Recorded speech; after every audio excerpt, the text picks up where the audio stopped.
Greetings everyone, I hope you are fine, I hope you are doing well. I'm Olani Moloi, and I just want to say, if you are just a bit sensitive, I do not want to encourage you to continue watching this video, because in this video, we might go hardcore. So without any waste of time, let's get started. I just want to talk about one of the contestants of Miss South Africa by the name of Chidima Onwe.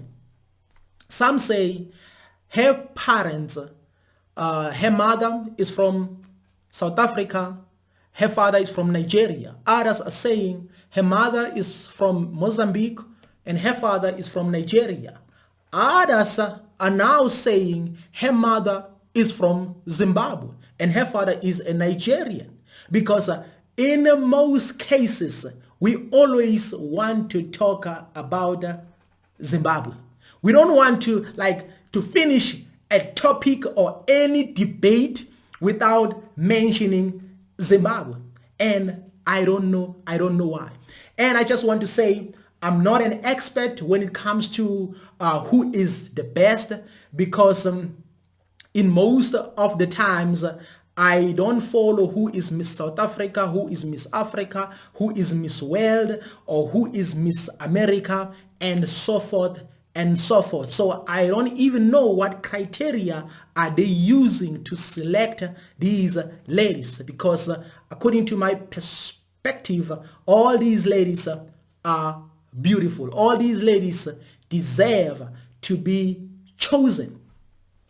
But what makes me to now talk about Miss South Africa, what makes me to talk about the topic that is related to beauty and so forth, is because of one thing. This woman by the name of Chidima Onwe is one of the contestants when it comes to Miss South Africa. And there are many people right now who are like, she has to be disqualified. Why? Because she's not a South African. I don't know if they made a thorough investigation in order to find out if she's a South African or not. Because right now we are divided. Others are saying her mother is a South African. Others are like her mother is a Mozambican, and etc. and etc. But what is mostly important to me, is that she's an African. I know other people might criticize me. But again, if you feel like she's not a South African and she cannot represent you very well, I believe that doors are opened where you can go and we want to complain because this lady here is not a South African. But I don't want to focus on that reason, because I know that maybe, for an example, if I go to Kenya and I want to become maybe a member of a parliament, or maybe a politician, or maybe a mayor or a councillor, and etc., I would understand very well if the people of Kenya are like, no, you cannot represent us, you cannot represent our needs because you are from South, you are from South Africa. I would understand that. And if people are saying this lady here is not a South African and she cannot represent them, maybe I can say their reason is understandable, only if they did their own research. But to me, the most important thing is that she's an African. But there are other reasons. There are other reasons that are valuable that made me to focus on this topic. And this is what I'm going to talk about. The first reason is that she can't speak our language. That's the first reason. And they're like, she cannot represent us because she can't even speak our language. People need to be educated. But before I can talk about education, I just want to talk about the letter of King Leopold II that was written in 18-something. So in that letter, if you go through that letter, you will understand that the aim was not only to deal with people physically, but it was to deal with people mentally. That is why we have a man like Bob Marley who was like, we have to be emancipated from mental slavery. It's not about the freedom that your body gets, but it's also about the freedom that your mind gets. So I don't know whether I should congratulate these people or I should thank them, maybe, or I should call them wise men, or I should call them people who are intelligent. I don't know. I'm referring to King Leopold II and others. Why? Because their programming, their system, their method is still working until today in our minds. So if you say she can't speak our language, you have to understand that most of the languages that are spoken in South Africa, Southern Africa, West Africa, and even all over Africa come from the same tree. That's the most important thing that you need to understand. It's not about, when it comes to Africa, it's not about the area. Even if you are from America, you only speak English. We understand that there was a time when people were oppressed. So we cannot be mad at you. Maybe this is my perception. The first thing is that you are an African. You are an African and you represent us. Yes, language is important. But maybe if she speaks a language, maybe Yoruba, or maybe she speaks Igbo language and etc., or other languages in West Africa or other languages in Africa, it's fine. You are still being represented. But the problem is that this is the reason why people like King Leopold II had to divide Africa. They divided Africa physically until we divided ourselves mentally. Because all these languages come from the same tree. For an example, if maybe there was no colonialism, maybe most of the people would be speaking multiple languages to 20 languages or maybe 10 languages and so forth and so forth. But we didn't have that freedom. Why? Because of colonialism. That is why I don't know whether I should call these people intelligent and etc. Because some of these people have since died a long time ago, 500 years ago, 600 years ago, 100 years ago. But their system is still working amongst ourselves. That is why they're like, no, she cannot represent because she doesn't even speak our language. If she doesn't speak our language, what language is she speaking? And most of these people didn't even make that investigation to say, okay, maybe she speaks this language, or maybe she speaks this language, and it's they didn't like go through, they didn't even make means to investigate everything.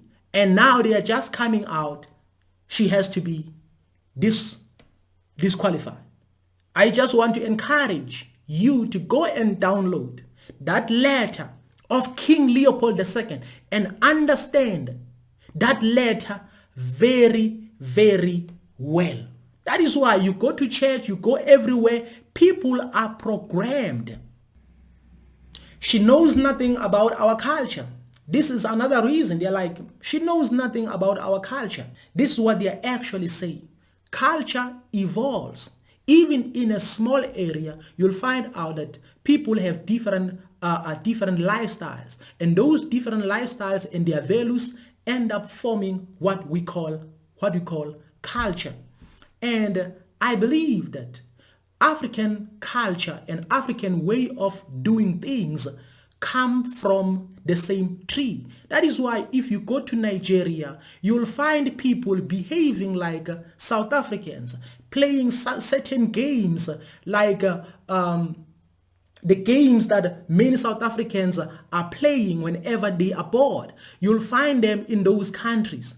It's just that sometimes we need to visit these other areas and study their cultures and etc., then we'll come to realize that most of these cultures have similarities. The most important thing, she's an African.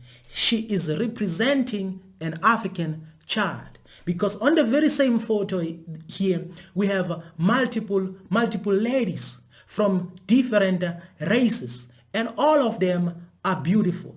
Others are Europeans, others are Asians, others come from different backgrounds, different cultures, and different races. But why are we attacking an African child? Why are we attacking an African child? Because we are like, she's not representing our culture. Are all these people representing your culture? That's a question that I think has to be answered. And now the other one here is saying, the Nigerian name alone makes me worry. The Nigerian name alone. Her name is Chidima, and her surname is probably Onwe, if I'm 100% and if I'm correct. And what I like about African names, have meaning. This is an African name, Chidima. And there are many people amongst the contestants. There are others among the contestants who are called by European surnames, European names, and so forth and so forth. And these people got no problem with that. That is why I'm like, King Leopold II was a master, and others who came before him, who came prior to him. These guys, they planned this thing very well. That is why, even though they are no longer with us, but their system is still with us. People love being called Peter, John, James, Eric, and so forth and so forth. Now we hate ourselves by hating our names. We hate our surnames. We hate everything about ourselves. Just imagine a name. Just imagine if you hate a name. Chidima. It's because they want to be called Brown, Johnson, Robertson, and so forth and so forth. These are the names that they love. Yes, those names and those surnames are beautiful. But if you look into their roots, you'll find out they come from other continents. But we have this tendency of hating a name that comes from our own languages, that comes from our own continent. Chidima. This is an African name. What else do we want? What else do we want? The major problem is that we hate ourselves. I don't know what to say. We hate ourselves to a point whereby we think we have to identify ourselves with certain people in order for us to be acceptable. This is the problem that we are facing. This is mentally. People don't want to be called Tabang, Tabiso, Kumalo, Hlongwane, Mkwanazi, Mtaung, and so forth and so forth. People don't want those names and surnames any longer because they want to be called Brown. They want to be called Scott. They want to be called Johnson. They want to be called Peterson. They want to be called John. They want to be called James. They want to be called Peter. And some of our people don't even know what does the name Peter means. I don't even want to go there. But we are programmed to the fullest, and this programming is working is working within us. So it's fine maybe to say, we think maybe if she's not a South African, maybe she doesn't qualify to represent us. Maybe if you put it like that, it can be understandable. But now if you want to go deep now, you want to use names, you want to use culture, now you want to use all these other things that came as a result of a programming, then that's a problem. then that's a problem. If I go to maybe Kenya or maybe Democratic Republic of Congo and people there are like, no, we don't want to be represented by you because you are from South Africa, then it would be understandable. But the moment they say it's because you don't speak our language, because you don't do this, because you are from blah, blah, blah, then I'll become worried. I'll become worried because most of these reasons are coming as a result of programming.